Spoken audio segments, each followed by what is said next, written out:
Hello everyone, स्वागत है आप सभी का टॉपर्स प्रैंक चैनल में। इस वीडियो में हम डिस्कस करेंगे प्रीवियस ईयर पेपर्स जो कि 2025 में हुए हैं। सितंबर तक जो है हम सभी सब्जेक्ट्स जो हैं डिस्कस कर चुके थे। अब हम इस वीडियो में डिस्कस करेंगे जनरल अवेयरनेस, जो कि नवंबर, दिसंबर या अक्टूबर में जो भी एग्जाम हुआ है उसमें जो जनरल अवेयरनेस पूछी गई थी, जो लास्ट पेपर्स हुए उसकी जनरल अवेयरनेस को डिस्कस करेंगे कि क्या क्वेश्चंस जो थे पूछे गए थे, करंट अफेयर कैसी आई थी, वो सारी चीज़ें जो है देखने वाले हैं। वन बाय वन जो है हम हर एक सब्जेक्ट्स देखेंगे, ठीक है। तो चलिए शुरू करते हैं। इसके अलावा जो है स्टैटिक जीके की जो है वीडियो साथ साथ आ रही हैं और पीडीएफ भी जो है उनकी प्रोवाइड करवाई जा रही है। तो जिसने वो वीडियो नहीं देखी एक बार ज़रूर देखे, वो भी पूरी तैयारी जो है आपकी वैसे हो जाएगी। और 15 डे का जो टारगेट बैच है हमारा, वो भी आप जो है ले सकते हैं, ठीक है। उसका लिंक भी आपको डिस्क्रिप्शन में ही मिल जाएगा। पहले हमने शुरू किया था 15 डे का। अब जो 15 डे में जो नया आ रहा है वो है स्टैटिक जीके। बाकी चीज़ें वैसी ही हैं, रीजनिंग, इंग्लिश और मैथ की, आपको हिंदी की, रीजनिंग, इंग्लिश और हिंदी की एक एक मैराथन है, वही करनी है सिर्फ। उससे आपका जो भी पूरा वो है सिलेबस, वो पूरा हो जाएगा तीनों का ही। और फिर मैथ और स्टैटिक जीके सिर्फ इन पे फोकस रह जाएगा। साथ साथ आपको जो है प्रैक्टिस करनी है प्रीवियस ईयर पेपर से भी, और जो भी रीजनिंग के सेट जो उसमें दिए गए हैं उनकी प्रैक्टिस करनी है। सारी पीडीएफ आपको टेलीग्राम ग्रुप में ही मिलेंगी, पेड ग्रुप है। जो भी बच्चा इंटरेस्टेड हो, लेना चाहे ले सकता है। चलिए शुरू करते हैं। क्वेश्चंस देखते हैं जनरल अवेयरनेस के क्या क्या क्वेश्चंस जो हैं पूछे गए हैं। तो ये पेपर आप देख सकते हैं, देखो 1/11/2025 का ये पेपर हुआ था। टीजीटी सोशल साइंस का है ये, ठीक है। चलिए क्वेश्चंस यहाँ से शुरू हैं। देखिए क्वेश्चन क्या कह रहा है, भारत की जनगणना निम्नलिखित में से किस पर आंकड़े प्रदान करती है। ओके, जनगणना में जो आंकड़े दिए जाते हैं वो किस पर बेस होते हैं, ये बताना। देखो, वायु प्रदूषण का कोई लेना देना नहीं, ना ही सड़क अवसंरचना का, ना ही शेयर बाजार का। यहाँ पे जनगणना की बात हो रही है, तो यहाँ पे जनसंख्या और प्रजनन दर इस पर बेस्ड होता है। बिल्कुल सिंपल क्वेश्चन था, नहीं भी पढ़ा हुआ तो भी इतना तो देखो सबको पता होता है जनगणना में क्या होता है। तो फोर्थ ऑप्शन जो है करेक्ट हो जाएगा। अगला क्वेश्चन देखिए, ये अगर आप पेपर देखेंगे तो नवंबर में है का पेपर है, और जो क्वेश्चन पूछा गया है ये सितंबर अक्टूबर की जो करंट थी उसका क्वेश्चन है। 27 सितंबर से 5 अक्टूबर 2025 तक भारत में किस प्रमुख पैरा स्पोर्ट चैंपियनशिप का आयोजन किया गया था। तो कौन सी हो जाएगी, वर्ल्ड पैरा एथलेटिक चैंपियनशिप, यानी कि एक महीना पहले की भी जो है आपको पढ़नी है, ठीक है। तो ये हो जाएगा यहाँ पे world para athletic championship. 12th थी ये, 12वीं थी। ये भी पूछा जा सकता है कि कौन से नंबर की थी, तो 12वीं विश्व पैरा एथलेटिक चैंपियनशिप थी ये, ओके। और भारत में आयोजित होने वाला ये अब तक का सबसे बड़ा जो था खेल आयोजन था, जिसमें जो है 100 से अधिक देशों ने जो है भाग लिया था। 1000 से अधिक एथलेटिक थे और 186 पदक स्पर्धा जो थी टोटल इसमें थी, ठीक है। चलिए नेक्स्ट देखिए। नेक्स्ट पॉलिटी का क्वेश्चन है, नागरिकता संशोधन अधिनियम 2019 ने देशीयकरण द्वारा नागरिकता के लिए निवास या सरकारी सेवा की कुल अवधि को न्यूनतम 11 वर्ष से हटाकर न्यूनतम कितने कर दिया गया है। जो नागरिकता संशोधन अधिनियम आया 2019, जिसको आप CAA, सबने पढ़ा होगा ना, CAA, उसकी बात की जा रही है। तो इसमें जो नागरिकता के लिए निवास या सरकारी सेवा है उसको क्या कर दिया गया, 11 वर्ष से घटाकर 5 वर्ष कर दिया गया था। कितना कर दिया गया था, 5 वर्ष। अब आपसे पूछा जा सकता है कि कितने साल घटाया गया, ये भी क्वेश्चन बन सकता है। तो 6 वर्ष घटाया गया, 6 वर्ष घटाकर न्यूनतम कितना कर दिया गया, 5 वर्ष कर दिया गया। ये आपको याद रखने दोनों ही। यहाँ पे आंसर 5 वर्ष हो जाएगा। यहाँ पे पूछा गया था कि न्यूनतम कितना कर दिया गया, घटाया कितना वो नहीं पूछा गया है। तो 5 वर्ष जो है राइट आंसर यहाँ पे हो जाएगा, ओके। चलिए नेक्स्ट है क्वेश्चन नंबर 4। कौन सी टेक्नोलॉजी को स्व उत्सर्जक, सेल्फ एमिसिव, नम्य यानी कि फ्लेक्सिबल के रूप में बताया जाता है और आधुनिक मोबाइल डिस्प्ले में उपयोग की जाती है। तो इनमें से कौन सी टेक्नोलॉजी है जो मोबाइल में, मोबाइल की जो डिस्प्ले है उसमें यूज की जाती है। तो वो हो जाएगी OLED, OLED। इसका मतलब क्या होता है, LED तो देखो सबको पता होगा, लाइट एमिटिंग डायोड। अब OLED क्या है, ऑर्गेनिक लाइट एमिटिंग डायोड। क्या हो जाएगा, ऑर्गेनिक लाइट एमिटिंग डायोड, ये इसकी फुल फॉर्म हो जाएगी। या हो सकता है अगली बार आपको OLED ना देके ऑप्शन में आपको देख दी AMOLED, OLED। इसका मतलब क्या होता है?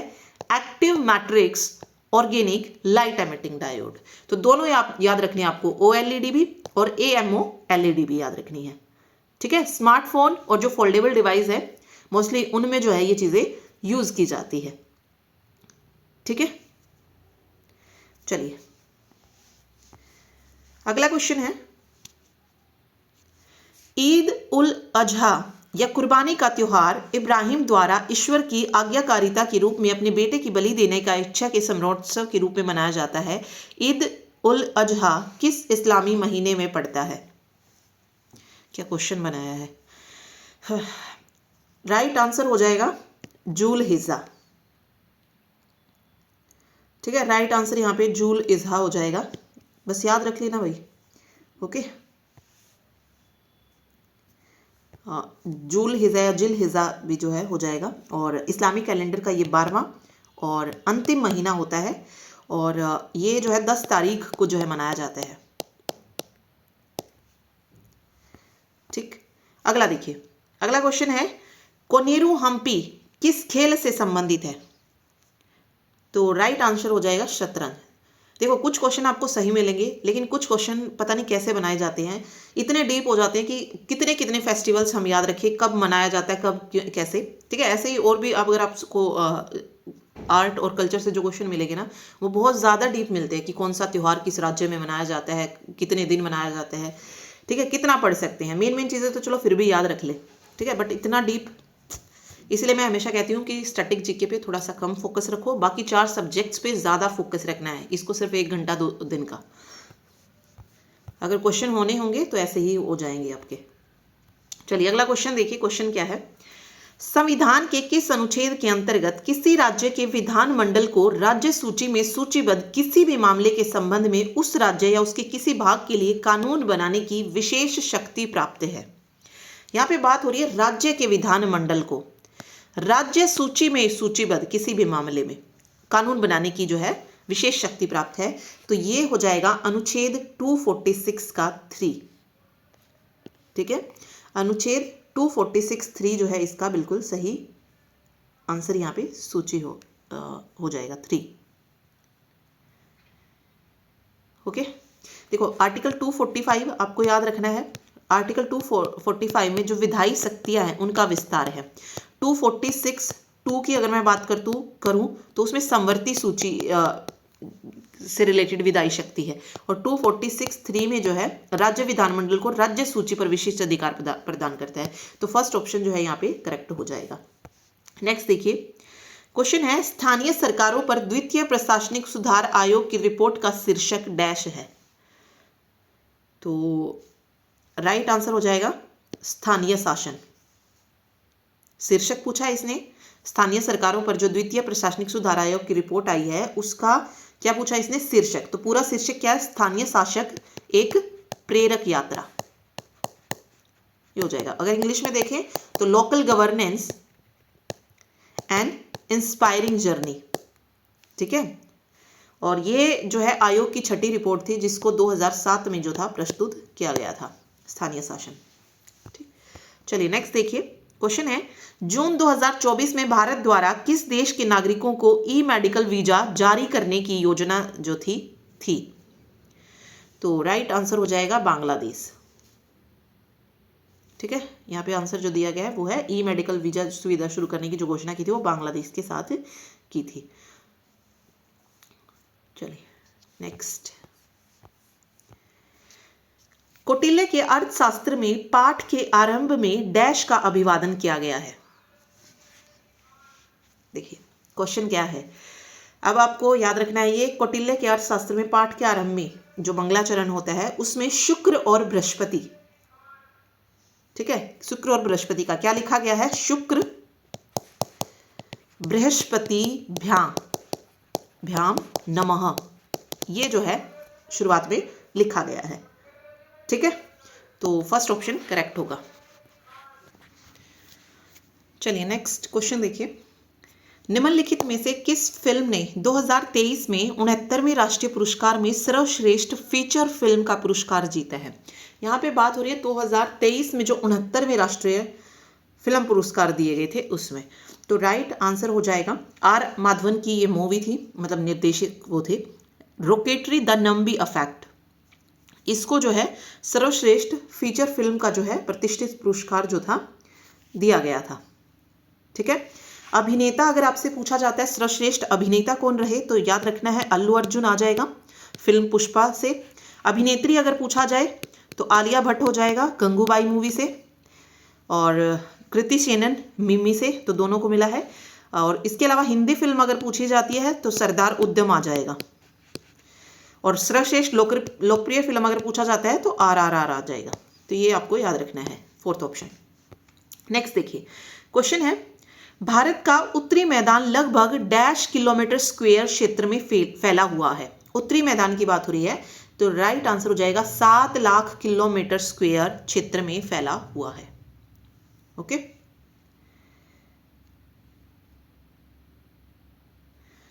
7 लाख वर्ग किलोमीटर याद रखिएगा ये। और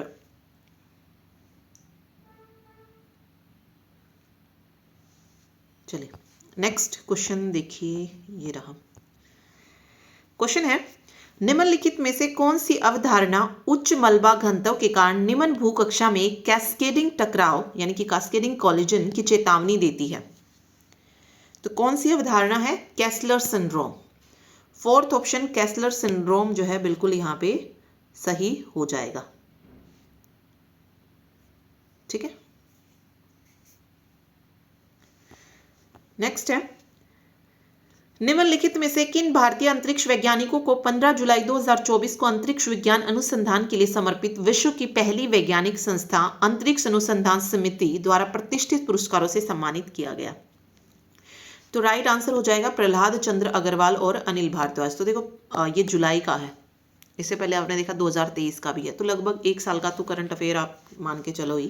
पहले सिर्फ 1 या 2 महीने का पूछा जाता था, लेकिन अब जैसे जैसे पेपर होते जा रहे हैं तो पूरा पूरा मंथ या फिर 23-22 में भी चले जाते हैं, जो मेन चीज़ें होती हैं अवार्ड वगैरह, तो वो भी पूछे जाते हैं। नेक्स्ट है, उत्तराखंड में संपन्न 38वें राष्ट्रीय खेलों में निम्नलिखित में से डैश ने पदक तालिका में प्रथम स्थान प्राप्त किया? ओके, सबसे पहले तो कौन से राष्ट्रीय खेल थे? ये 38वें राष्ट्रीय खेल थे, और जो पहला स्थान हासिल किया है वो क्या है? महाराष्ट्र ने, उत्तराखंड में संपन्न हुए हैं। और एक मिनट, महाराष्ट्र नहीं, सर्विसेज सबसे अधिक स्वर्ण पदक जीते हैं। एक मिनट, इसका ओके, इसका आंसर सर्विसेज आएगा, क्योंकि सर्विसेज ने जो है, सर्विसेज ने गोल्ड मेडल ज़्यादा जीते हैं। महाराष्ट्र ने पदक जो है टोटल 201 जीते हैं और सर्विसेज ने 121 जीते हैं, लेकिन जिसके गोल्ड मेडल ज़्यादा होते हैं वो फर्स्ट पोजीशन पे होता है। और सर्विसेज के जो गोल्ड मेडल रहे वो 68 रहे, और महाराष्ट्र के कितने थे? 54 थे। ठीक है, तो आई थिंक इसका आंसर सर्विसेज होना चाहिए। ये इन्होंने जो है सही नहीं दिया है, 1-2 क्वेश्चन DSSB दे ही देती है गलत, बाद में ये सही कर दिए जाते हैं। ठीक है, तो इसका आंसर सर्विसेज आएगा। दूसरे नंबर पर महाराष्ट्र रहा और तीसरे पर हरियाणा रहा है, जिसने 48 गोल्ड जीते हैं और टोटल 153 मेडल जो है जीते हैं। ठीक है, टोटल में जो है देखो महाराष्ट्र और हरियाणा दोनों ही जो है सर्विसेज से ज़्यादा है, लेकिन गोल्ड मेडल जिसके ज़्यादा होंगे वही फर्स्ट नंबर पे आएगा। तो राइट आंसर यहाँ पे सर्विसेज आएगा। ठीक, वेट,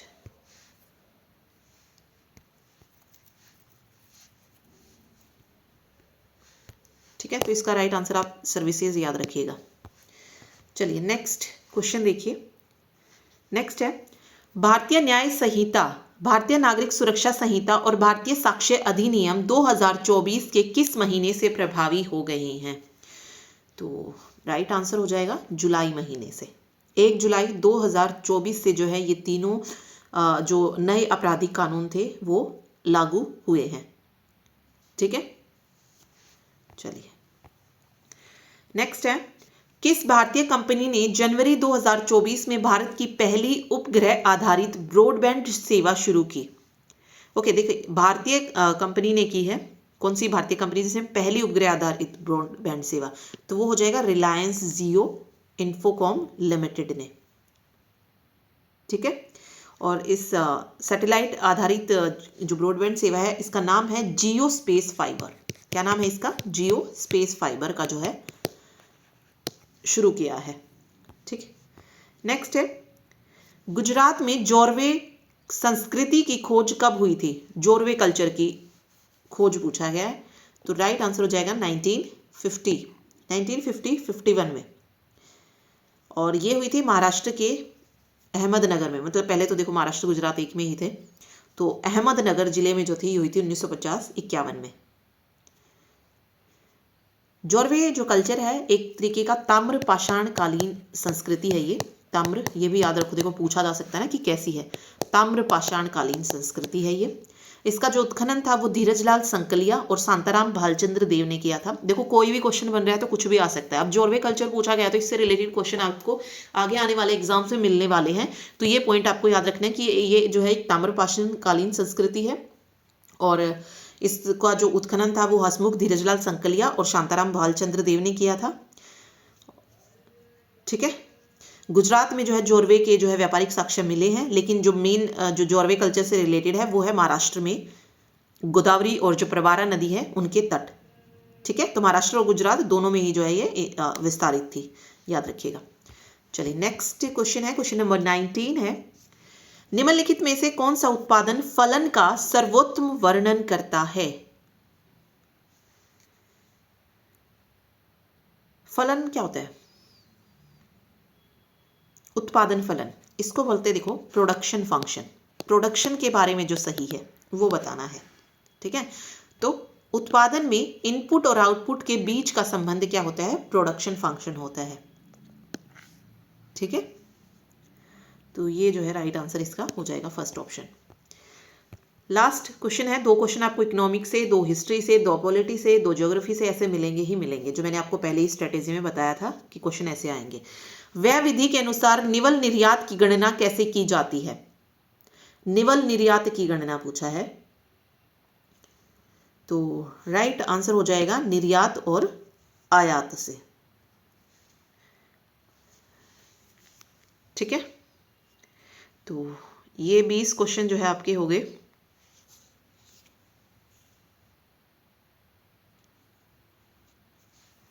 निर्यात आयात जो है यहाँ पे बिल्कुल सही इसका हो जाएगा। एक्सपोर्ट इंपोर्ट कह सकते हैं आपको। और निवल निर्यात क्या होता है? मतलब ये एक मेथड होता है ना गणना करने का, इसको बोलते हैं एक्सपेंडिचर मेथड। क्या बोलते हैं? Expenditure method. तो इसमें जो नेट एक्सपोर्ट है व्यय विधि के अनुसार, मतलब व्यय विधि यानी कि एक्सपेंडिचर मेथड के अनुसार जो निवल निर्यात है यानी कि नेट एक्सपोर्ट जो है उसको कैसे कैलकुलेट किया जाता है? एक्सपेंडिचर मेथड व्यय विधि और निवल निर्यात नेट एक्सपोर्ट, इसकी गणना कैसे की जाती है? तो एक्सपोर्ट इंपोर्ट से की जाती है, निर्यात आयात से की जाती है। ठीक है, तो ये 20 क्वेश्चन जो है ये खत्म हो जाते हैं। अगला हम चलते हैं, अगला पेपर डिस्कस करते हैं। ओके, क्वेश्चन है the notion of production function employs. Notion of production function पूछा है इसने कि क्या होता है ये, तो राइट आंसर हो जाएगा, अभी हमने प्रोडक्शन फंक्शन ऊपर बताया था ना मैंने आपको, क्या? उत्पादन फलन। क्या? उत्पादन फलन। हिंदी में क्या बोलेंगे? उत्पादन फलन। ये क्या होता है? क्या होता है इसका मतलब? तो ये हो जाती है टेक्निकल एफिशिएंसी। ना ये कॉस्ट से रिलेटेड है ना इकोनॉमिक एलोकेट, ये टेक्निकल एफिशिएंसी है। इनपुट आउटपुट की हम बात कर रहे थे ना, देखो यहाँ पे हमने पढ़ा था ना सर्वोत्तम वर्णन क्या है? उत्पादन में इनपुट और आउटपुट के बीच में जो वो होती है उसको बोला जाता है। ठीक है, तो तकनीकी दक्षता से जो है ये रिलेटेड हो जाएगा। नेक्स्ट है, which state government signed A MOU यानी memorandum of understanding with national thermal power corporation NTPC के साथ जो है MOU साइन किया है for green hydrogen and renewable energy development in January 2024। Okay, तो कौन सी स्टेट गवर्नमेंट ने ये MOU साइन किया NTPC के साथ? तो महाराष्ट्र ने जो है इस पर मतलब ये साइन जो है हुआ है। अप्रोक्सीमेटली जो है 80,000 करोड़ का जो है ये इन्वेस्टमेंट प्लान है। ठीक है, तो ये महाराष्ट्र जो है हो जाएगा। और जनवरी 2026 में भी याद रखिएगा, ये पूछा जा सकता है कि एनटीपीसी ने जनवरी 2026 में किसके साथ एमओयू साइन किया है। तो इस बार जो स्टेट रहेगी वो रहेगी यूपी यानी कि उत्तर प्रदेश। 2024 का अगर पूछा गया तो महाराष्ट्र, अभी 2026 चल रहा है तो आने वाले एग्जाम में आपसे 2026 का पूछा जाएगा, तो याद रखिएगा उत्तर प्रदेश के साथ जो है एमओयू साइन किया है एनटीपीसी ने। ठीक है, NTPC green energy limited. Okay, चलिए अगला क्वेश्चन है, in the state of Odisha the festival of Jagannath Puja is celebrated with great grandeur and is linked to which significant event. Okay, Jagannath जो पूजा है इसको और किस नाम से जानते हैं? रथ यात्रा भी जो है इसको बोला जाता है। और ये कहाँ पे सेलिब्रेट होती है? ओडिशा में। ओडिशा में जो है इसको सेलिब्रेट किया जाता है। रथ यात्रा बोल लो या रथ उत्सव बोल लो, दोनों ही नाम से जो है इसको जाना जाता है। ठीक है, चलिए नेक्स्ट क्वेश्चन देखिए। नेक्स्ट है, what is the term for the condition in which water exist simultaneously in its solid, liquid and gaseous states. कौन सी कंडीशन है जहां पे जो वाटर है वो एग्जिस्ट करता है simultaneously solid, liquid and gaseous state, जिसमें जल मतलब एक ही समय पे, मतलब एक ही टाइम पे वो ठोस अवस्था में भी है, सॉलिड में भी है, लिक्विड में भी है यानी कि द्रव अवस्था में भी है और गैसियस स्टेट में भी है। तो उस पॉइंट को क्या बोला जाता है ये पूछा गया था यहाँ पे। ठीक है, तो इसको क्या बोलेंगे? इसको बोला जाता है ट्रिपल पॉइंट। क्या बोलते हैं इसको? इसको बोलेंगे ट्रिपल पॉइंट। ये फ्रीजिंग पॉइंट नहीं है, इसको ट्रिपल पॉइंट बोला जाता है, त्रिकोण बिंदु। ठीक है, चलिए नेक्स्ट देखिए। नेक्स्ट क्वेश्चन क्या पूछ रहा है, किसी पंचायत के गठन के लिए नए चुनाव इनकी डैश संपन्न होने चाहिए। पंचायत के जो चुनाव होते हैं वो 5 वर्ष की अवधि समाप्त होने से पहले या विघटन की स्थिति में, विघटन की तिथि से 6 महीने की अवधि समाप्त। देखो, या तो 5 वर्ष, सबको पता है जो सरपंच होता है वो 5 साल के लिए बनता है, तो उसके बाद ही जो है ये चुनाव होते हैं पंचायत के। ठीक है, तो 5 साल की अवधि, या अगर विघटित हो गई है तो उस स्थिति में, और विघटित हो भी गई है तो भी उस विघटन के 6 महीने की अवधि के बाद जो है ये पंचायत के जो भी चुनाव होते हैं वो हो जाने चाहिए। तो 3 वर्ष 2 वर्ष तो वैसे ही गलत थे यहाँ पे, जैसे ही आपको 5 देखना था और बाकियों में आप 3 2 देख रहे हैं तो आगे पढ़ने की जरूरत भी नहीं थी। ठीक है, प्रॉब्लम तब आती है जब वो 5 वर्ष एक और ऑप्शन में दे रहा है और यहाँ पे वो चेंज कर रहा है, बट यहाँ पे वही था कि यहाँ पे ही जो है आपको आंसर मिल जाएगा। ठीक, चलिए नेक्स्ट, आई थिंक क्वेश्चन रह गया है ये। ओके, क्वेश्चन क्या कह रहा है, which energy storage innovation uses lifting and lowering heavy weight to store and release energy. Okay, इसमें से कौन सी एनर्जी स्टोरेज इनोवेशन है जो यूज करती है lifting and lowering heavy wait, भारी वजन उठाने और नीचे जो है उसको नीचे रखने के लिए कौन सा यूज किया जाता है? ग्रेविटी बैटरी का यूज किया जाता है। ठीक है, ये जो है एनर्जी स्टोरेज के लिए यूज की जाती है, यानी कि ऊर्जा भंडारण होती है उसके लिए इसका यूज किया जाता है, ग्रेविटी बैटरी। ठीक, नेक्स्ट है आर्टिकल से क्वेश्चन है, पॉलिटी का क्वेश्चन हो जाएगा। क्वेश्चन देखिए क्या है, under article 5 to 8 of the Constitution, which of the following category of person did not become the citizen of India at the date of commencement of Constitution?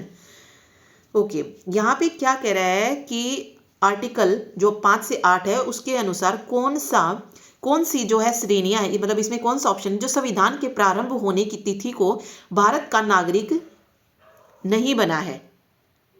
Person did not become the citizen of India, date of commencement of constitution. देखो, first option है those domiciled not born in India but either of whose parents was born है, मतलब जिसका domicile, उसका जन्म जो है India में नहीं हुआ बट उसके जो पेरेंट्स हैं वो कहाँ से हैं? इंडिया से है, तो जो है उसको वो मिल जाएगी, निवास स्थान के आधार पर जो है उसको नागरिकता मिल जाएगी, तो ये तो हो जाएगा। सेकंड ऑप्शन में कह रहा है those domicile not born in India but ordinarily resident in India for more than 7 years. दूसरे में कह रहा है जिनके संविधान के प्रारंभ होने से ठीक पहले कम से कम वो 5 वर्षों तक जो है भारत में सामान्य निवासी जो है रहे। यहाँ पे 7 दे रखा है, तो ये भी सही होना चाहिए। और those domiciled and born India, ये तो हो ही जाएगा। Those resident in India who migrated to Pakistan after 1 March 1947 and returned later on resettlement permits कि भारत में रहने वाले वे लोग जो 1 मार्च 1947 के बाद पाकिस्तान चले गए और बाद में पुनर्वास परमिट पर वापस लौट आए।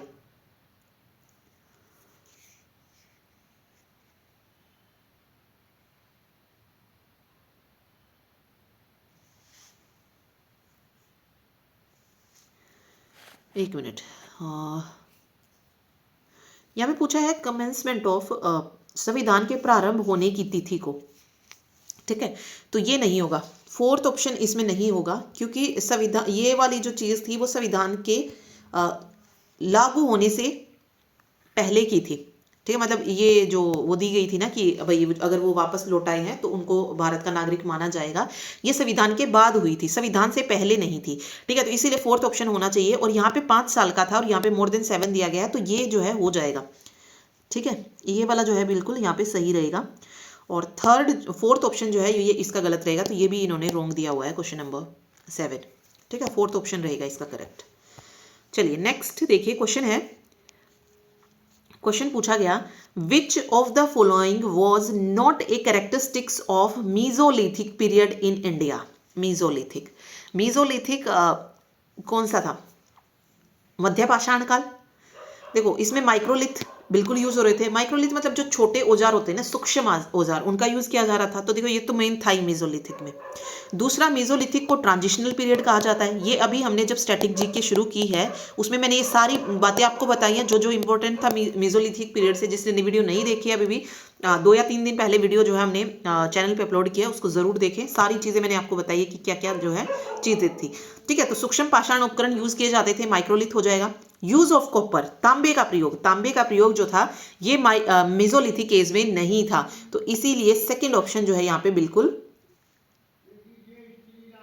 उसकी कैरेक्टरिस्टिक्स नहीं है, ये सही यहाँ पे हो जाएगा, तो सेकंड ऑप्शन सही रहेगा। Constant migration in search of food, बिल्कुल।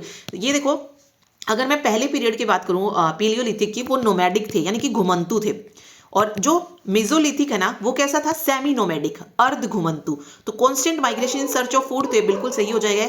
और एग्जांपल्स ऑफ रॉक पेंटिंग्स, तो ये भी इसे में बोल सकते हैं क्योंकि ये पेलियो में भी था और मीजो में भी आ जाएगा ये, ठीक है। तो यूज ऑफ कॉपर नहीं आएगा यहाँ पे, ठीक।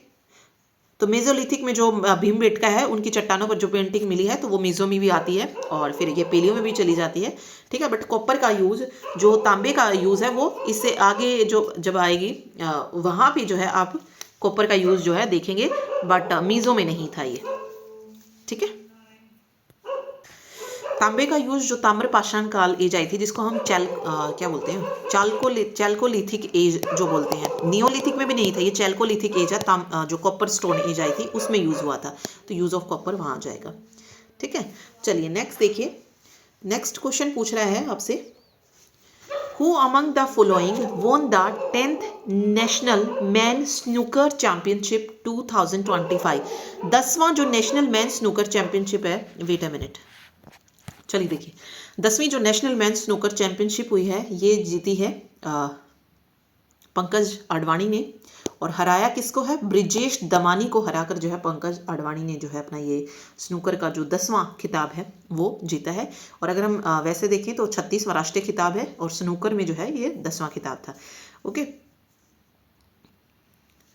चलिए अगला क्वेश्चन है, C-Cares portal developed and designed by the Center for Development of Advanced Computing, CDAC ने जो है डिजाइन किया C-Care portal is associated with which sector। तो ये किस सेक्टर से रिलेटेड है ये पूछा गया है यहाँ पे। तो राइट आंसर हो जाएगा कोयला, मतलब कोयला से जो है ये रिलेटेड हो जाएगा, ठीक है।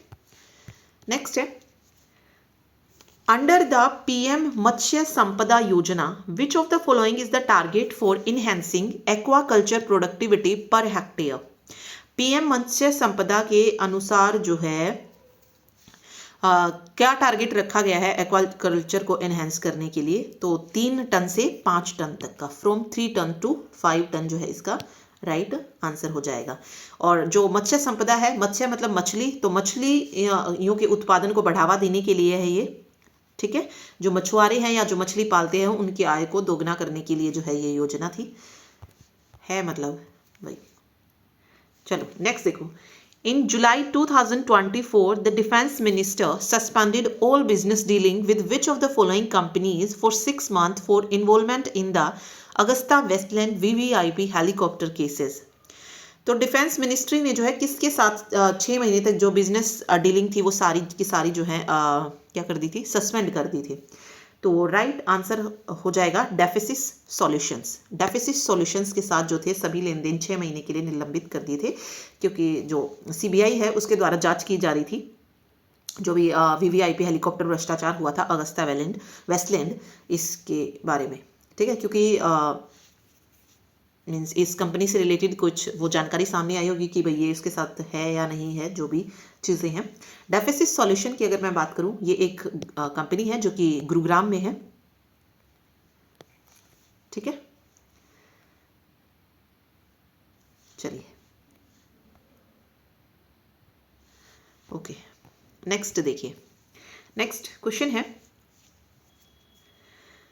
चापचर कूट त्योहार निम्नलिखित में से किस राज्य से संबंधित है? चापचर कूट, तो चापचर कूट जो त्योहार है ये मिजोरम से है। तो वही मैंने पूछा, देखो बाकी तो क्वेश्चन आपको फिर भी पढ़ लोगे, लेकिन आर्ट एंड कल्चर में थोड़ा सा मुश्किल हो जाता है, तो पढ़ लो आर्ट एंड कल्चर को। वैसे मैंने ये करवाई हुई हैं चीज़ें, चापचर कूट मैंने बहुत बार करवाया है, और जो वैसे हमने स्टैटिक जीके पढ़ी है उसमें भी, और जो प्रीवियस ईयर क्वेश्चंस पढ़े हैं उसमें भी बार बार ये पूछे जाते हैं क्वेश्चन, ठीक है। तो किस राज्य से संबंधित हो जाएगा? मिजोरम राज्य का जो है ये त्योहार है, ठीक है। और ये त्योहार कब मनाया जाता है? तो मार्च महीने में जब झूम की जो खेती है उसके लिए जब जंगलों की सफाई की जाती है ना, उस कार्य के पूरा होने के बाद ये त्योहार जो है मनाया जाता है। ओके, चलिए। कई बार चेराव भी पूछ सकते हैं आपसे, चेराव, तो चेराव जो नृत्य है ना वो भी इसी उस पर किया जाता है। तो चेराव नृत्य भी कहाँ से रिलेटेड हो जाएगा? मिजोरम से। चेराव एक तरीके का बांस नृत्य है, ठीक है, बम्बू नृत्य बोलते हैं। कई बार आता है एग्जाम में चेराव बम्बू नृत्य किस राज्य का है? तो मिजोरम का। Who has return the palace of illusion A novel? The palace of illusion ये बुक बतानी थी किसकी है? तो चित्रा बनर्जी दिवाकरुणी, चित्रा बनर्जी दिवाकरुणी की ये बुक है। 2008 में ये बुक आई थी, palace of illusion. First option सही हो जाएगा।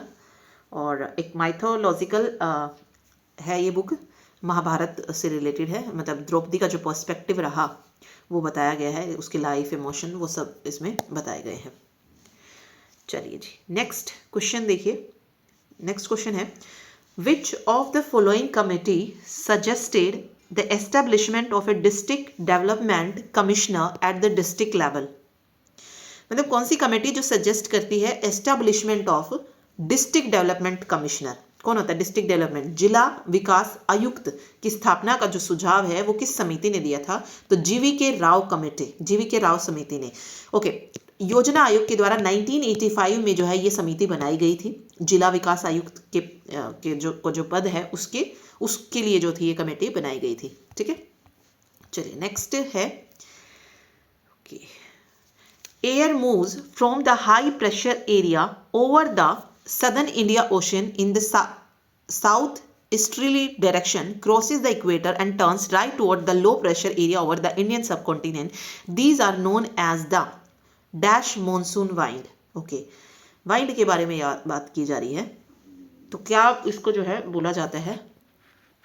देखो क्या कहा गया है कि ये जो एयर हवा जो चलती है किसमें? दक्षिण हिंद महासागर में, उच्च दबाव वाले क्षेत्रों में जो चलती है उसके से रिलेटेड है। तो इनको क्या कहा जाता है? तो कौन सी होती हैं ये? दक्षिण पश्चिमी जो मानसून होते हैं उनकी हवाएं जो है इसको कहा जाता है, ठीक है।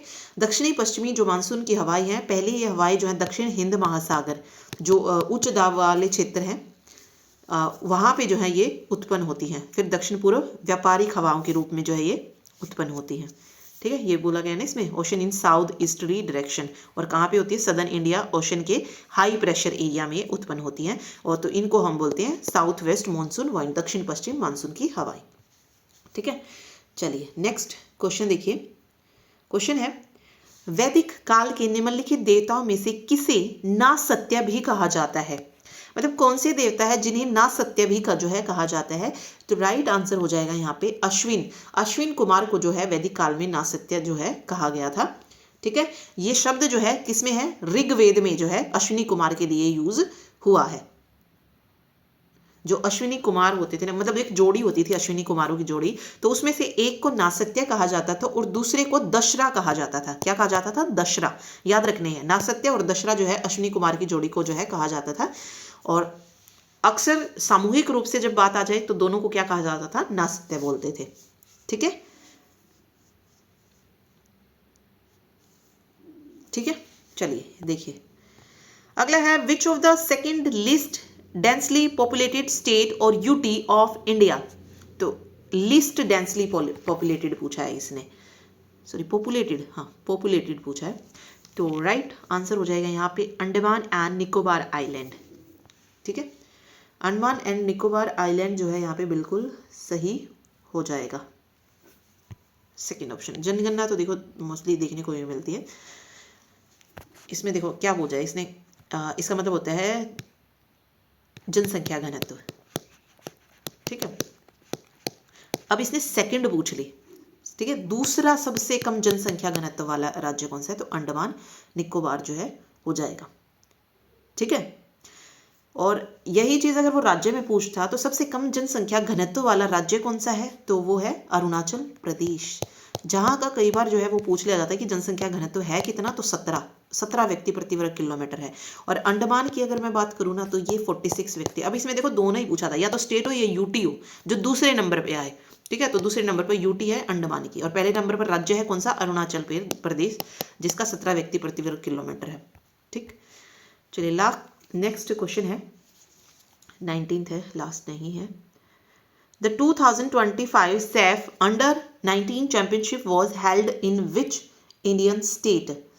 तो ये जो 2025 में हुई थी SAF Under-19 चैम्पियनशिप, ये हुई थी क्या बोलते हैं इसको, अरुणाचल प्रदेश में। 2025 की बात हो रही है, ये अरुणाचल प्रदेश हो जाएगा। ठीक है, नेक्स्ट देखिए, यदि कोई फर्म प्रतिवर्ष, क्या बता रहा है, कोई फर्म है जो प्रतिवर्ष 500 ब्रेड बनाती है और उन्हें 100 रुपये प्रति पीस की दर से बेचती है, तो निर्गत का मूल्य कितना होगा? देखो ब्रेड कितने हैं टोटल, कोई फर्म कितने ब्रेड बना रही है? 500 ब्रेड बना रही है। ठीक है, प्रति वर्ष बना रही है ये, ओके, और उन्हें 100 रुपये प्रति पीस की दर से बेचती है, तो प्रति पीस मूल्य कितना है? 100 रुपये है। ब्रेड की टोटल मात्रा कितनी है? वो इतनी है। तब उससे आउटपुट, निर्गत का मतलब होता है आउटपुट कितनी आएगी। ठीक है, तो 500 गुना 1000 कर दो, 50,000 आ जाएगी। ठीक है, कितनी आ जाएगी? 50,000 जो है यहाँ पे इसकी मात्रा निकल के आ जाएगी। दोनों को जो है क्या कर देना है? मल्टीप्लाई कर देना है। ठीक, तो ये इस तरीके से 40 क्वेश्चन हमने डिस्कस कर लिए हैं। आगे देखते हैं क्वेश्चंस कि और क्या क्या क्वेश्चन पूछे गए हैं। देखिए, चलिए देखिए, नेक्स्ट क्वेश्चन है, विच of the following is the nodal ministry of the census of India? जो जनगणना होती है, मतलब उसको कौन सा मंत्रालय जो है देखता है, किसके अंडर मतलब ये आता है?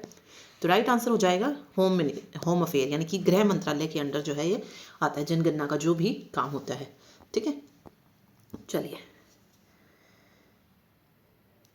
अगला देखिए, 2024-25 में इंडियन सुपर लीग शील्ड किस टीम ने जीती? इंडियन सुपर लीग, तो ये जीती है मोहन बागान सुपर जायंट ने। ISL का जो खिताब है वो जीता है। ओके, नेक्स्ट है, निम्नलिखित में से कौन सा ऊर्जा का स्रोत प्राकृतिक रूप से पुनः प्राप्त किया जा सकता है और उसे नवीकरणीय के रूप में वर्गीकृत किया जा सकता है? वापस से जिसको प्राप्त किया जा सके, वो कैसी ऊर्जा है? सौर ऊर्जा है। ठीक है, पेट्रोलियम, कोयला और प्राकृतिक गैस ये जो है नवीकरण में नहीं आएंगे, ये किस में चले जाएंगे? अनवीकरण में। नवीकरणीय और अनवीकरणीय पता होगा आपको। नवीकरणीय मीन्स जो वापस से जो है जिन्हें पुनः प्राप्त किया जा सके वो नवीकरणीय, और अनवीकरणीय मतलब जो नॉन रिन्यूएबल होते हैं, ठीक है, जिन जो एक बार समाप्त हो जाए तो उन्हें वापस प्राप्त नहीं किया जा सकता, अगर किया भी जाता है तो लाखों वर्ष जो है उसको वापस प्राप्त करने में लग जाते हैं। तो रिन्यूएबल जो एनर्जी है उसमें जैसे सूर्य का प्रकाश, सौर ऊर्जा आती है, पवन ऊर्जा आती है, बहता हुआ जो पानी है, जल विद्युत जो है वो आ जाएगा, पौधे आ जाएंगे, ये सारे रिन्यूएबल एनर्जी में आएंगे। और नॉन रिन्यूएबल में कोयला हो गया, पेट्रोलियम हो गई, प्राकृतिक गैस हो गई, परमाणु ऊर्जा हो गई, ये सारी नॉन रिन्यूएबल है। ठीक है, तो राइट आंसर ऑप्शन 1 होगा। अगला देखिए, नेक्स्ट क्वेश्चन है, कमला देवी चट्टोपाध्याय NIF पुस्तक पुरस्कार किस वर्ष स्थापित किया गया था? कमला देवी चट्टोपाध्याय NIF मतलब new India foundation.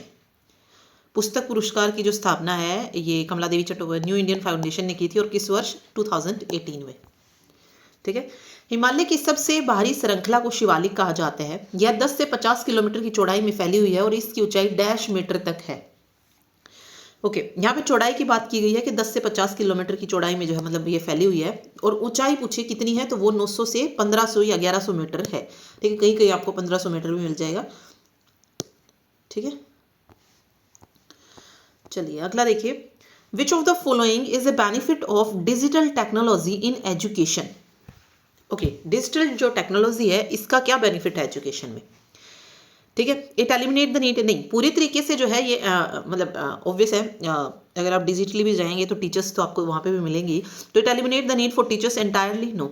It increase the cost of text book? बिल्कुल नहीं। It allows all student to learn at the same pace? ये भी गलत हो जाएगा। It allow personalized and remote learning?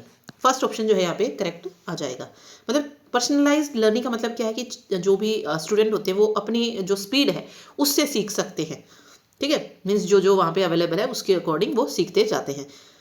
ठीक, चलिए अगला देखिए, नेक्स्ट है, विश्व बैंक की स्प्रिंग 2025 गरीबी और समानता ब्रीफ के अनुसार भारत ने 10 वर्षों की अवधि में लगभग कितने लोगों को अत्यधिक गरीबी से बाहर निकाला है? तो राइट आंसर हो जाएगा 171 मिलियन, यानी 17.1 करोड़ लोगों को गरीबी से बाहर निकाला है। ठीक है, चलिए ओके, क्वेश्चन है, what was the primary aim of emperor Ashoka policy of dhamma as conveyed through his edicts? जो धम की नीति थी वो किसने दी? अशोक ने दी। तो उसका प्राइमरी एम पूछा है कि उसका प्राइमरी एम क्या था? तो to promote harmony among people of different religions and community. ठीक है, फर्स्ट ऑप्शन जो है इसका यहाँ पे बिल्कुल सही होगा।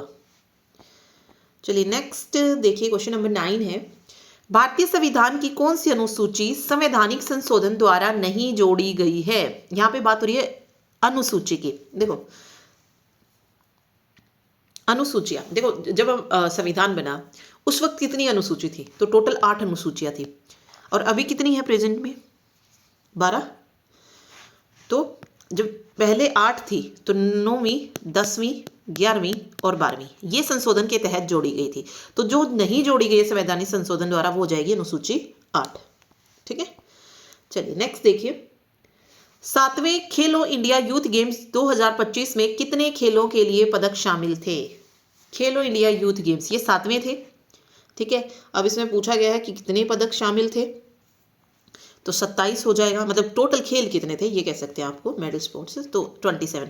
अब ये पूछा जा सकता है कि सातवां जो खेलो इंडिया यूथ गेम्स है ये कहाँ पे जो है मतलब इसका आयोजन कहाँ किया गया? तो आंसर याद रखना आपको, बिहार में जो है इसमें आयोजित किया गया था। अब इन खेलों में लाइक तैराकी, शूटिंग, बॉक्सिंग, कुश्ती ये सब जो है इस तरीके से 27 जो है खेल थे। ठीक, और एक और था ई स्पोर्ट्स का, तो कुल खेल अगर देखेंगे तो 27 + 1 28। अगर ऑप्शन में 27 ना दिखे तो 28 कराना। ठीक है, वो भी हो सकता है, प्रदर्शन खेल भी था। ठीक है, अब खेलो इंडिया यूथ गेम्स है, चैंपियन आपसे पूछेगा कि फर्स्ट नंबर पे कौन रहा? तो फर्स्ट नंबर पे महाराष्ट्र रहा है 158 पदकों के साथ, जिसमें 58 स्वर्ण पदक हैं, और दूसरा नंबर पर जो है हरियाणा रहा है। ठीक, तो ओवरऑल चैंपियन कौन बना है? महाराष्ट्र बना है। चलिए नेक्स्ट क्वेश्चन देखिए, जुलाई 2024 में भारतीय न्याय संहिता में शुरू किए गए दंड के छठे रूप का नाम क्या है? भारतीय न्याय संहिता जो 1 जुलाई 2024 से जो नए कानून लागू हुए हैं उसमें छठे रूप का नाम पूछा गया है। तो राइट आंसर हो जाएगा सामुदायिक सेवा। ठीक है, सामुदायिक सेवा जो है सही होगा। नेक्स्ट है, मई 2025 में भारत सरकार द्वारा शुरू की गई कैशलेस उपचार योजना के तहत सड़क दुर्घटना पीड़ितों को बिना किसी अग्रिम भुगतान के प्रति दुर्घटना प्रति व्यक्ति कितनी राशि तक का उपचार प्राप्त करने का अधिकार है? तो राइट आंसर हो जाएगा रुपए 1 लाख, मतलब 1.5 लाख प्रति व्यक्ति प्रति दुर्घटना तक का जो है मुफ्त इलाज यहाँ वहाँ पे मिलता है। ठीक है, तो फोर्थ ऑप्शन। भारतीय संविधान का कौन सा अनुच्छेद महानगरीय योजना के लिए समितियों के प्रावधान से संबंधित है? तो राइट आंसर हो जाएगा अनुच्छेद 243 ZE, ये महानगरीय योजनाओं से रिलेटेड है। अगला है, 69वें राष्ट्रीय फिल्म पुरस्कार में सर्वश्रेष्ठ अभिनेत्री का पुरस्कार कृति सेनन और डैश ने जीता था। ये ऊपर मैंने अभी आपको बताया था कि गंगूबाई और मिमी के लिए कृति सेनन को मिला था और आलिया भट्ट को गंगूबाई काठियावाड़ के लिए मिला था। तो फोर्थ ऑप्शन जो है यहाँ पे करेक्ट हो जाएगा, मतलब वही रिलेटेड क्वेश्चंस अभी देखने को कई बार मिल जाते हैं। ठीक है, तो याद रखना है। चलिए नेक्स्ट देखिए,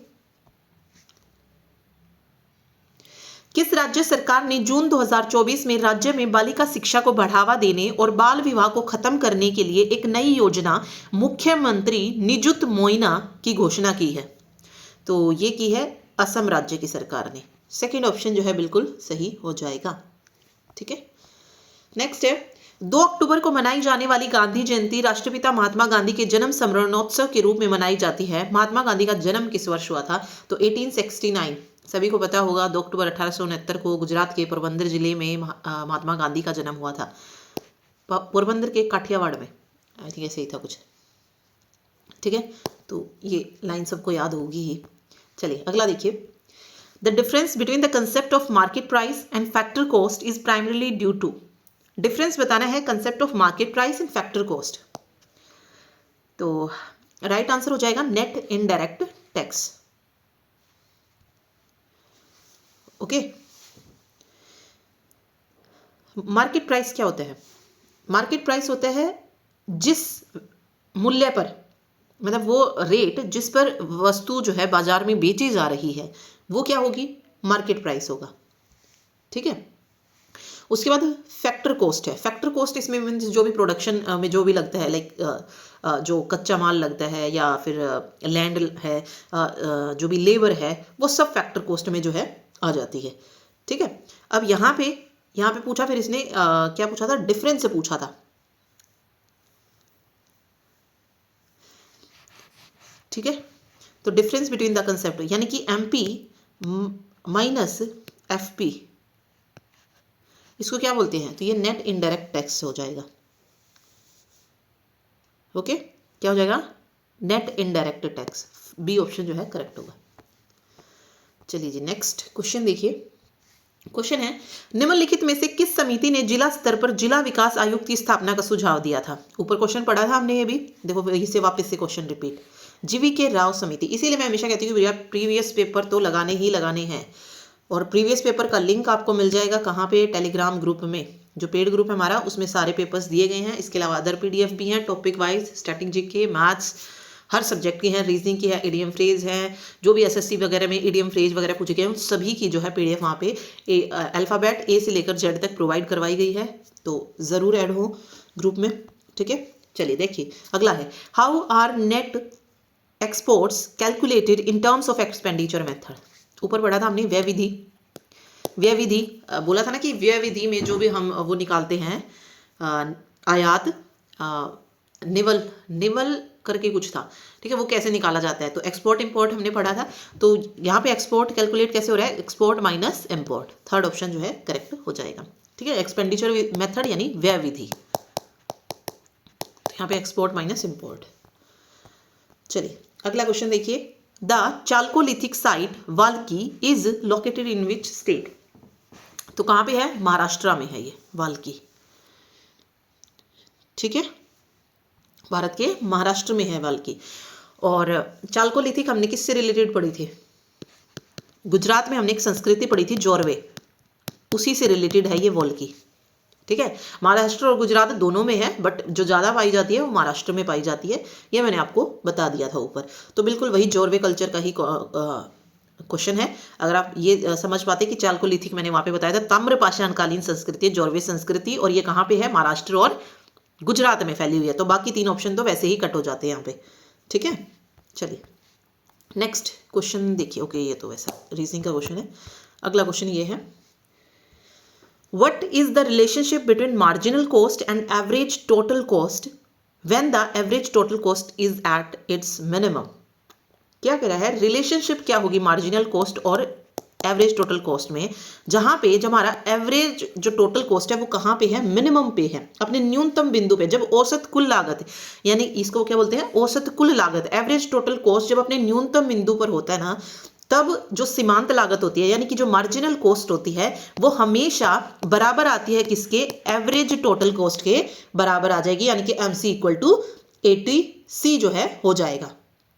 ठीक है, तो ये आपको याद रखना है। ठीक है, तो कई बार ये भी पूछ लेते हैं कि मतलब पॉइंट से भी दे सकता है, मान लो एट पॉइंट E पूछा जाए कि, ठीक है, यानी कि जो एवरेज टोटल कॉस्ट है अगर वो मिनिमम पे है तो MC इक्वल टू AC हो जाएगा। अगर व्हेन AC इज फॉलिंग, जो एवरेज कॉस्ट है वो क्या हो रही है, फॉलिंग हो रही है, तो वहाँ पे जो मार्जिनल कॉस्ट होगी वो लेस हो जाएगी AC से। और जब AC राइज हो रहा है तो वहाँ पे मार्जिनल कॉस्ट बड़ी हो जाएगी किससे, एवरेज कॉस्ट से। तो ये पॉइंट आप तीनों याद रखना है कि जब पॉइंट E पे बात आएगी, मतलब मिनिमम पे है बिल्कुल, तब दोनों बराबर होंगे। ठीक है, अब ये देखो यहाँ पे कह रहा है ना कि MC is less than, MC क्या है, लेस देन है ATC and pushes it downward, and MC is greater than ATC and pulls it upward. तो दोनों ही जो है ये वाले ऑप्शन जो मैंने आपको बताया वो है ये। ठीक है, बट जब वो मिनिमम पे होगी तो वो इक्वल होगी ATC के।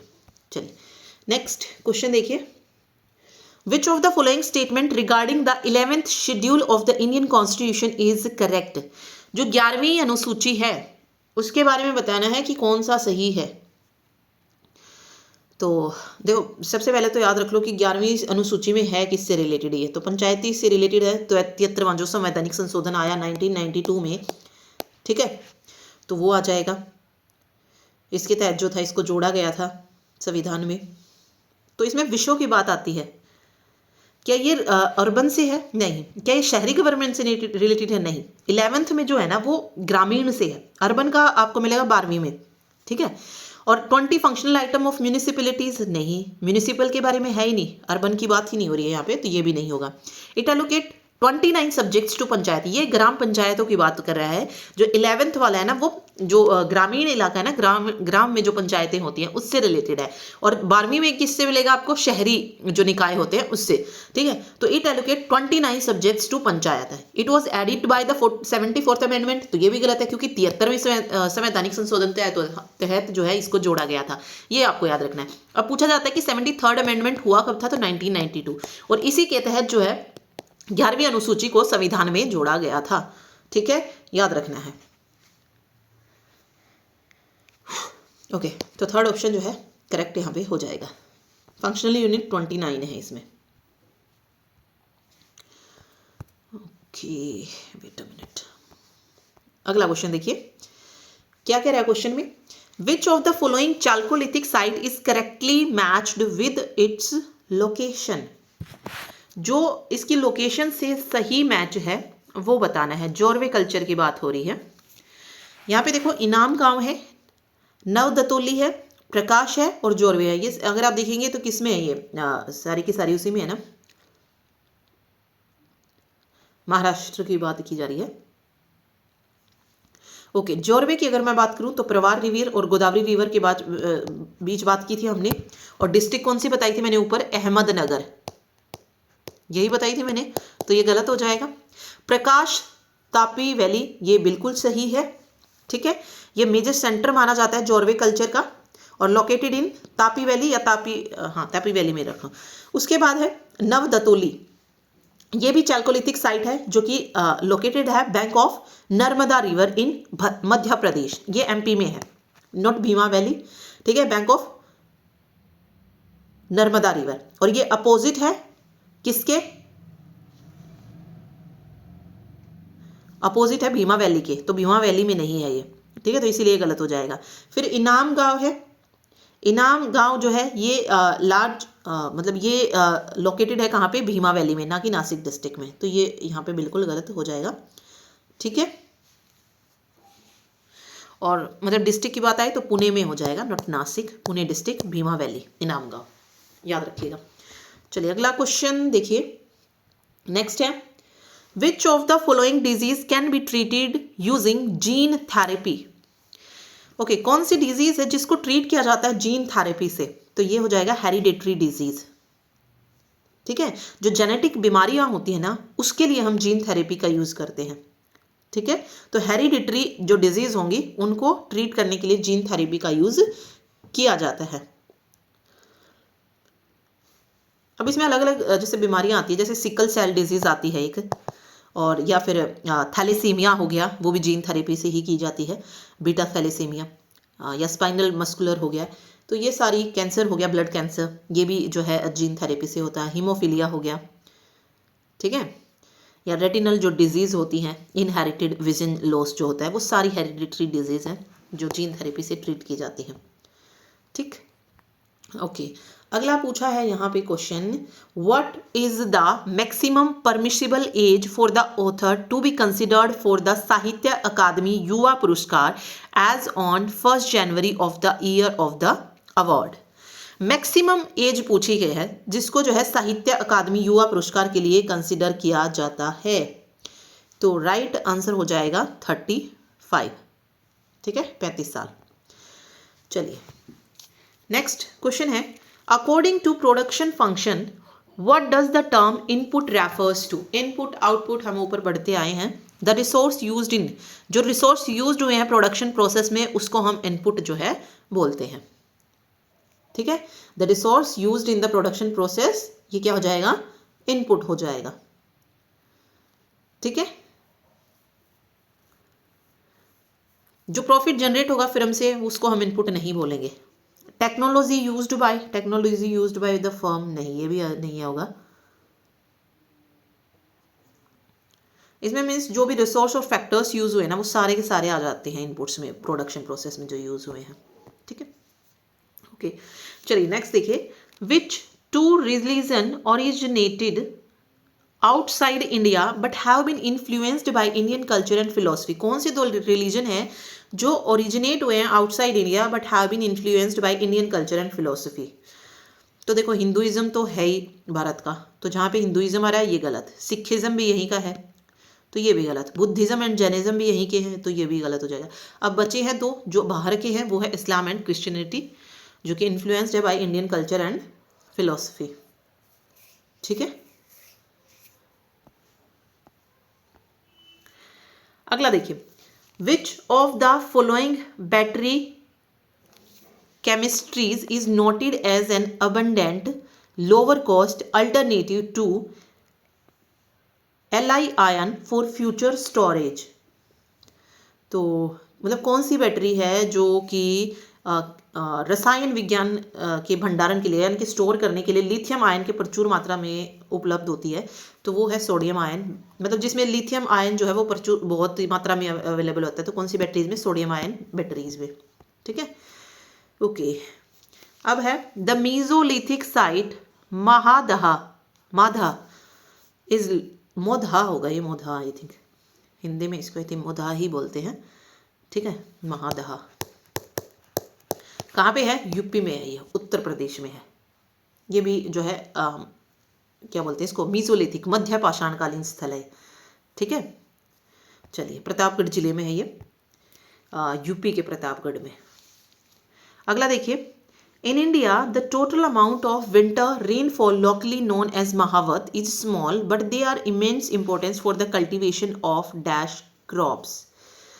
क्या कहा गया है यहाँ पे, देखिए भारत में जो सर्दियों में बारिश होती है, अभी भी हो रही है ना, अगर इस टाइम पे देखेंगे तो बारिश हुई है 1-2 दिन पहले भी, तो इसको क्या कहा जाता है, महावत कहा जाता है, ठीक है। जो सर्दियों में थोड़ी बहुत बारिश होती है, क्या कहते हैं उसको स्थानीय भाषा में, महावत कहा जाता है। और ये रबी फसलों के लिए जो है बहुत महत्वपूर्ण मानी जाती है। किसके लिए, रबी की जो फसल होती हैं उनके लिए महत्वपूर्ण होती है। जैसे रबी की फसलें कौन सी, गेहूं, जौ, सरसों। इस टाइम पर जो है हमारी, अगर आप देखेंगे नवंबर दिसंबर में जो है रबी की फसलों बोई जाती हैं। ठीक है, गेहूं वगैरह अगर आप देखेंगे तो अभी बोना शुरू किया जाएगा, फिर गर्मियों में लाइक अप्रैल अप्रैल मई में जो है कटाई होती है उसकी। ठीक है, तो रबी की फसलों के लिए ये वो हो जाएगा। ठीक, नेक्स्ट क्वेश्चन है भानु अथैया। भानु अथैया, ओके, ये बार बार पूछा जाने वाला क्वेश्चन है, बहुत बार एग्जाम में आ चुका है। Bhanu Athaiya was the first Indian to win Oscar award for the film. तो भानु अथैया को ऑस्कर अवार्ड मिला था गांधी फिल्म के लिए। पहले क्वेश्चन पूछा जाता है कि पहला इंडियन कौन है जिसने ऑस्कर अवार्ड जीता है, तो वो है भानु अथैया। ठीक है, और गांधी फिल्म के लिए मिला था, कब मिला था, 1983 में। इसने अब ये पूछ सकते हैं कि भानु अथैया ने जो अपना ऑस्कर था वो किसके साथ शेयर किया था, तो जॉन मोलो के साथ जो था शेयर किया था, जॉन मोलो। ठीक है, लाइफ ऑफ महात्मा गांधी की लाइफ के ऊपर थी ये फिल्म, तो उसमें था। चलिए अगला देखिए, the 3-day Viksit Bharat youth parliament by the ministry of youth affairs and sports was held in which state in April 2025। तो राइट आंसर हो जाएगा न्यू दिल्ली में जो है ये 3 दिन का जो विकसित युवा मामले और खेल मंत्रालय द्वारा जो विकसित भारत युवा संसद था, ये दिल्ली में आयोजित किया गया था इसका आयोजन। ठीक है, चलिए नेक्स्ट क्वेश्चन देखिए, the second administrative reform commission report on local government is titled as, okay, क्या पूछा है इसने, जो सेकेंड एडमिनिस्ट्रेटिव वो आया था भारत की जो प्रशासनिक व्यवस्था है उसमें सुधार के लिए एक द्वितीय प्रशासनिक सुधार आयोग आया था, तो ये किससे रिलेटेड था ये पूछा गया है। तो उसको कैसे टाइटल किया गया था, लोकल गवर्नेंस। ओके, ये ऊपर हमने क्वेश्चन पढ़ा था ना एक क्या बोलते हैं उसको, स्थानीय शासन, स्थानीय शासन, जो कि आई थिंक 2005 में आया था, ऐसा ही कुछ हमने ऊपर पढ़ा था, लोकल गवर्नेंस से रिलेटेड था जो, जिसका शीर्षक पूछा गया था। ठीक है, चलिए नेक्स्ट क्वेश्चन है, where was the 14th national junior athletic championship held in India. 40th है ये, 14th नहीं, 40th। तो ये हुई है कहाँ पे, भुवनेश्वर में हुई है। ठीक है, थर्ड ऑप्शन भुवनेश्वर। नेक्स्ट है, how many products of Patanjali Ayurveda were banned by the drug controller of Uttarakhand government in June 2024। तो कितने प्रोडक्ट्स को जो है बैन किया गया, 14 जो पतंजलि आयुर्वेदिक और जो प्रोडक्ट थे उनको बैन किया गया। ठीक है, नेक्स्ट है, Who among the following, along with Ian Tapp and Richard Prieck, had won the Oscar Award for Best Sound Mixing of the film Slumdog Millionaire in 2009? तो ये हो जाएगा रसूल पुकुट्टी। ठीक है, रसूल पुकुट्टी ने जो है इयान टैप और रिचर्ड प्राइक के साथ मिलकर 2009 में फिल्म स्लमडॉग मिलियनेयर की जो साउंड है, साउंड मिक्सिंग का, ये ऑस्कर जो था जीता था रसूल पुकुट्टी। ओके, देखिए अगला, in early 2025 which lake in Uttarakhand recorded A water level of 4.7 feet, marking A 5-year low and raising concern about drinking water scarcity.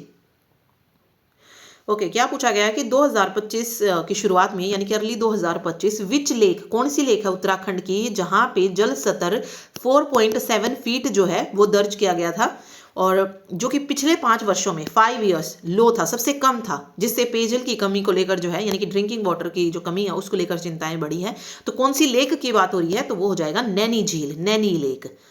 ठीक है, उत्तराखंड के नैनीताल में है नैनी लेक, उसकी बात की जा रही है यहाँ पे। ठीक, चलिए अगला देखिए, इन मार्च 2024 which high court stated that the wife can be debarred from getting maintenance on ground of adultery only when she is actually living in adultery at or around the time of application। क्या है ये, okay, किस उसने बोला है, okay, Madhya Pradesh की उच्च न्यायालय ने जो है एक आदेश दिया था कि जो वाइफ है उसको जो मेंटेनेंस मिलता है उससे तभी वंचित किया जा सकता है जब वो आवेदन या उसके आसपास के समय में, यानी कि जब भी डाइवोर्स वगैरह के लिए किया जा रहा है उस वक्त वो अगर एडल्ट्री में शामिल है तो फिर जो है उसके मेंटेनेंस पर रोक जो है लगाई जा सकती है। ये किस राज्य की सरकार का फैसला है, तो ये पूछा गया था, तो मध्य प्रदेश जो है यहाँ पे राइट आंसर इसका हो जाएगा। ठीक है, चलिए नेक्स्ट देखिए, how many gold medal did team India win at the Paris para Olympic 2024? Paris para Olympic 2024 में कुल कितने मेडल जो है जीते हैं? तो 7 गोल्ड मेडल जो है जीते हैं। सिर्फ गोल्ड मेडल की बात हो रही है तो 7 गोल्ड मेडल जो है हो जाएंगे और टोटल 29 है, जिसमें से 9 देखो 7 गोल्ड है, 9 सिल्वर है और 9 7 16 और 13 ब्रॉन्ज मेडल है। तो टोटल कितने 29 हो गया। और किस पोजीशन पर रहा? तो 15th प्लेस पर रहा है ओवरऑल मेडल टेबल में। अगर भारत की पोजीशन देखिए तो 15। सारे फैक्टर याद रखने हैं, गोल्ड 7 है, 9 जो है सिल्वर है, सिल्वर है ये, और 13 ब्रॉन्ज है, 15वीं पोजीशन पर ये रहा है। टोटल 29 है। ठीक है, चलिए अगला क्वेश्चन देखिए। क्वेश्चन है, a person can acquire Indian citizenship by registration if she has resided in India for at least 7 years. तो फर्स्ट ऑप्शन जो है बिल्कुल यहाँ पे सही हो जाएगा, 7 ईयर्स जो है यहाँ पे सही होगा। सिटीजनशिप एक्ट जो 1955 आया था उसके अकॉर्डिंग जो था 7 ईयर जो था कर दिया गया था। ओके, चलिए एक पेपर और डिस्कस करते हैं। क्वेश्चन है, भारत में प्रथम आवधिक श्रम बल सर्वेक्षण किस वर्ष आयोजित किया गया था? तो राइट आंसर हो जाएगा 2017-18 में, तो थर्ड ऑप्शन करेक्ट होगा। नेक्स्ट देखिए, क्वेश्चन है, भारत में किस राज्य या केंद्र शासित प्रदेश का लिंगानुपात दूसरा सबसे अधिक है? यहाँ पे राज्य और केंद्र शासित दोनों की बात हो रही है, तो दूसरे नंबर पर जो है वो है पुदुचेरी। ठीक है, सेम चीज आपसे फर्स्ट नंबर की भी पूछ सकता है। तो प्रथम स्थान पर कौन सा राज्य है? केरल राज्य है। दूसरे स्थान पर पुदुचेरी। केरल का कितना है लिंगानुपात? 1084 है और पुदुचेरी का कितना है? 1037 है। ठीक है, नेक्स्ट देखिए, निम्न में से कौन सी वित्तीय प्रणाली की एक विशिष्ट विशेषता है? तो राइट आंसर हो जाएगा संसाधनों का कुशल आवंटन। ठीक है, ये हो जाएगा थर्ड ऑप्शन। अगला है, 40वीं राष्ट्रीय जूनियर एथलेटिक चैंपियनशिप में अंडर 18 लड़कियों की 1000 मीटर मेडले रिले में किस राज्य ने रजत पदक जीता? तो ये जीता महाराष्ट्र ने। महाराष्ट्र ने रजत पदक। अब यहाँ पे स्वर्ण पदक भी पूछा जा सकता है, तो स्वर्ण पदक तमिलनाडु ने जीता है और कांस्य पदक अगर आता है तो झारखंड और हरियाणा ने जीता है। ठीक है, क्योंकि रजत पूछ सकते हैं तो स्वर्ण भी पूछा जा सकता है, तो याद रखिएगा। चलिए नेक्स्ट है, city of jinn a year in Delhi पुस्तक किस लेखक द्वारा लिखी गई है? तो William Dalrymple, city of jinn. ठीक है, जुलाई 2024 में भारतीय न्याय संहिता में कितनी धाराएं शामिल की गई? ये थोड़ा सा पढ़ लेना, भारतीय न्याय संहिता जो अलग अलग जोड़ी गई हैं, तो टोटल 358 धाराएं जो है शामिल हैं। ठीक है, पहले कितनी थी? 511 थी। जो आईपीसी की जो धारा थी ना 511 थी, अब उनको किससे हटा दिया गया है? मतलब किससे जो है, मतलब उन्हें हटाकर क्या आ गया नया? बीएनएस, जिसमें 358 धाराएं जो है। ओके, इसमें क्या है 18-20 नई जो है धाराएं जोड़ी गई हैं और 22-23 पुरानी धाराएं जो हैं वो हटा दी गई हैं और 175 धाराएं ऐसी जिनको संशोधित किया गया है। ठीक, चलिए अगला क्वेश्चन है, जिला परिषद के कार्यों के संदर्भ में कौन सा कथन गलत है? पूछा इसने। देखो, यह विभिन्न पंचायत समितियों के कार्यों का समन्वय करता है, बिल्कुल सही है। यह पंचायत समितियों के बजट की जांच और अनुमोदन करता है। यह जिले में विकास गतिविधियों के मामले में राज्य सरकार, ये तीनों जिला परिषद के बारे में, लेकिन यह राज्य द्वारा आवंटित धनराशि को सीधे ग्राम पंचायतों को वितरित करता है, तो ये जिला परिषद के बारे में सही नहीं है। तो सेकंड ऑप्शन जो है वो गलत हो जाएगा। मतलब सही जो पॉइंट है वो ये गलत बताना था हमें, तो राइट आंसर ये है। होला मोहल्ला त्योहार किस राज्य में मनाया जाता है? होला मोहल्ला, तो ये पंजाब में मनाया जाता है। सिखों का जो है ये त्योहार है, 3 दिवसीय त्योहार है, 3 दिन तक मनाया जाता है। पंजाब के आनंदपुर साहिब में जो है होली के अगले दिन जो चैत्र माह शुरू होता है तब जो है ये मनाया जाता है। ठीक है, चलिए नेक्स्ट देखिए, डिजी लॉकर का उद्देश्य निम्नलिखित में किस तक सुरक्षित पहुंच प्रदान करके नागरिकों का डिजिटल सशक्तिकरण करना है? तो किसका उद्देश्य है? प्रामाणिक डिजिटल दस्तावेज, नागरिकों को डिजिटल सशक्तिकरण प्रदान करना है। भारत में बॉलीवुड डैश को फिल्म उद्योग के रूप में जाना जाता है, तो हिंदी फिल्म उद्योग के रूप में जाना जाता है। अगला देखिए, ऋग्वैदिक काल में निम्नलिखित में से किस देवता को अपसुजित के नाम से जाना जाता है? अपसुजित के नाम से जाना जाता है ऋग्वैदिक काल में इंद्र को। ठीक है, नेक्स्ट है, भारत के प्रधानमंत्री ने फरवरी 2024 में भारत ऊर्जा सप्ताह इंडिया एनर्जी वीक का उद्घाटन किस राज्य में किया? तो ये किया था गोवा में, इंडिया एनर्जी वीक। ठीक है, चेरी के बीजों में एम गार्डलिन नामक एक प्राकृतिक यौगिक होता है, निगलने पर यह यौगिक कौन सा विषाक्त पदार्थ छोड़ता है? तो चेरी के बीजों में होता है, मतलब जो चेरी की गुठली होती है ना उसके अंदर होता है एमिगार्डलिन। तो एक तरीके का ग्लाइकोसाइनाइड होता है, हाइड्रोजन साइनाइड कह सकते हैं। ठीक है, HCN। तो ये होता है जहरीला पदार्थ। चलिए अगला है, फरवरी 2025 में किस भारतीय शहर ने पक्षी पर्यटन को बढ़ावा देने के लिए 3 दिवसीय अंतर्राष्ट्रीय पक्षी महोत्सव की मेजबानी की? तो किस भारतीय शहर ने? प्रयागराज में हुई है, पक्षी पर्यटन को बढ़ावा देने के लिए।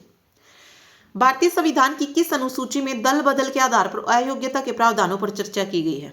ओके, देखो 8 अनुसूची वैसे थी, फिर 9वीं 10वीं 11वीं 12वीं जोड़ी गई। 11वीं हमने पढ़ी थी ना भाई कि जो ग्राम पंचायत है, पंचायती राज सत्र वो आ जाएगा। 12वीं में जो शहरी है, शहरी निकाय है, नगर पालिका वगैरह, वो इसमें आ जाएंगी। ठीक है, और 10 जो है ना ये दल बदल से संबंधित है, अनुसूची 10th। 1985 में 52वें संशोधन के तहत जो था इसको जोड़ा गया था, दल विरोधी कानून।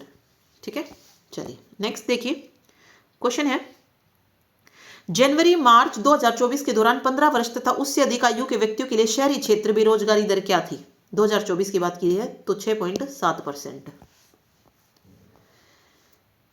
निम्नलिखित में से किसे भारत में पुरापाषाण काल से नवपाषाण काल तक की संक्रमण अवस्था, अभी मैंने जब स्टैटिक जीके कराई है तो मैंने वहां पे आपको बताया है कि जो ट्रांजिशन पीरियड जो है ना, ट्रांजिशन पीरियड, वो किसको बोला जाता है? मीजोलिथिक एज को बोला जाता है, मध्य पाषाण काल को बोला जाता है। क्यों बोला जाता है ये भी मैंने बताया कि इसमें आपको ना जो मध्य पाषाण काल है, कुछ चीजें पुरापाषाण काल की मिलेंगी और कुछ नवपाषाण काल की। जैसे पुरापाषाण काल में जीवन कैसा था? घुमंतु था, नोमैडिक था, तो यहाँ पे अर्ध घुमंतु था। ठीक है, और साथ साथ नवपाषाण काल में एग्रीकल्चर की शुरुआत मानी जाती है, लेकिन कुछ कुछ चीजें जो है यहाँ पर भी जो है उगानी शुरू कर दी गई थी। तो एग्रीकल्चर की जो वो हुई थी, मतलब यहाँ पे भी हम कह सकते हैं, बट अगर पूरे प्रॉपर तरीके से पूछा जाए तो वो नवपाषाण काल है, और इसीलिए इसको ट्रांजिशनल पीरियड जो है बोला जाता है। तो मध्य पाषाण काल इसको बोला जाता है, मध्य पाषाण काल को बोला जाता है संक्रमण का काल। केंद्र सरकार द्वारा शुरू की गई स्वामित्व योजना किससे संबंधित है? तो ये हो जाएगी वैध स्वामित्व कार्ड जारी करने से रिलेटेड है स्वामित्व स्कीम। 2024 में इंडियन प्रीमियर लीग के 70वें संस्करण के बारे में कौन सा कथन गलत है? ओके, ये कह रहा है कि आईपीएल के 70वें संस्करण में 10 टीमों ने भाग लिया था, ये सही हो जाएगा, गलत बताना हमें। ओके, कोलकाता नाइट राइडर्स ने टूर्नामेंट का खिताब जीता, ये भी सही है। सनराइजर्स हैदराबाद टूर्नामेंट का उपविजेता रहा, और जसप्रीत बुमराह ने टूर्नामेंट की पर्पल कैप जो है जीती है। तो यहाँ पे जो गलत होगा वो है पर्पल कैप, कि जसप्रीत बुमराह ने पर्पल कैप जो है जीती है। ठीक है, बाकी तीनों जो पॉइंट्स हैं यहाँ पे बिल्कुल सही दिए गए हैं। ओके, तो आईपीएल के बारे में पता होना चाहिए कि मतलब जो अभी प्रेजेंट में हुआ हो उसके बारे में तो जानकारी होनी चाहिए कि किसने कौन सा जीता है। तो डी ऑप्शन जो है सही यहाँ पे हो जाएगा। और भी चीज़ जो आपको ध्यान रखनी है वो बता दूंगी मैं। तो याद रखिए 10 टीमों ने भाग लिया था। केकेआर कोलकाता नाइट राइडर्स ने जीता, उपविजेता यानी कि हराया किसको? सनराइजर्स हैदराबाद को। और जसप्रीत बुमराह वाला ये गलत है, क्योंकि जो पर्पल कैप है वो किसने जीती है? हर्षल पटेल ने जीती है। ठीक है, क्योंकि इसने टोटल 24 विकेट लिए थे और जसप्रीत बुमराह ने 20 विकेट लिए थे, तो ये वाला इसलिए गलत हो जाएगा यहाँ पे। ठीक, नेक्स्ट देखिए, नोकरेक बायोस्फीयर रिजर्व किस राज्य में स्थित है? नोकरेक, तो ये है मेघालय राज्य में। ठीक है, ये सारी चीज़ें मैंने वैसे आपको करा रखी हैं, मतलब आप उतना कर लो, 10-12 क्वेश्चन आपके बन जाएंगे। जो पहले स्टैटिक जीके कर रखी है हमने चैनल पे, वो भी करनी है। वो हमने 15 डे टारगेट में भी ऐड किया है, और अभी वापस से हम इसको कर रहे हैं, विद क्वेश्चंस कर रहे हैं, थोड़ा सा और ज़्यादा डिटेल में कर रहे हैं, ताकि कुछ और क्वेश्चंस अगर आए वहाँ से तो बन सके वो भी। ठीक है, तो ये सारी चीज़ें मैंने आपको करवाई हुई हैं। इंपॉर्टेंट टॉपिक में मैंने बताया हुआ है कि भाई उद्यान, गार्डन वगैरह जो भी नेशनल पार्क हैं, बायोस्फीयर रिजर्व हैं, वो सब करनी है आपको, और PDF आपको वहीं पर मिलेगी टेलीग्राम ग्रुप में। ओके, तो ये क्वेश्चन थे।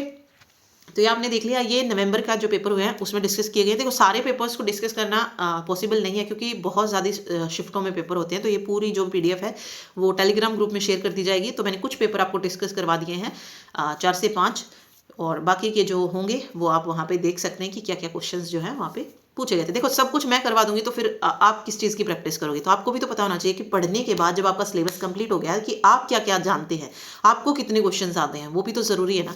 इसीलिए जो सारे क्वेश्चन नहीं करवाए जा रहे हैं, बाकी की PDF ग्रुप में डाल दी जाएगी, वहाँ जाके आप चेक कर सकते हैं और क्या क्या चीज़ें जो है पूछे गए। या एक बार सिलेबस कंप्लीट कर लो अपना, देन उसके बाद आप फिर लगा के देखो भाई, पूरा पेपर ही करके देखो कि कितना जो है आप कर पा रहे हो। ठीक है, तो मिलते हैं नेक्स्ट वीडियो में। वीडियो पसंद आए तो वीडियो को लाइक कीजिएगा, और इसके बाद जो है हम स्टैटिक जीके का भी टॉपिक करेंगे, और साथ में फिर जो नेक्स्ट प्रीवियस ईयर क्वेश्चंस हैं, जनरल अवेयरनेस हमारी हो गई है, तो रीजनिंग, मैथ जो भी है वो डिस्कस करेंगे। तो मिलते हैं नेक्स्ट वीडियो में, और वीडियो को हाइप का जो बटन है वो ज़रूर प्रेस किया करो लाइक करने के बाद, ताकि वीडियो की जो रीच है वो बढ़े और बाकी बच्चों की भी जो है हेल्प हो सके। Thank you so much.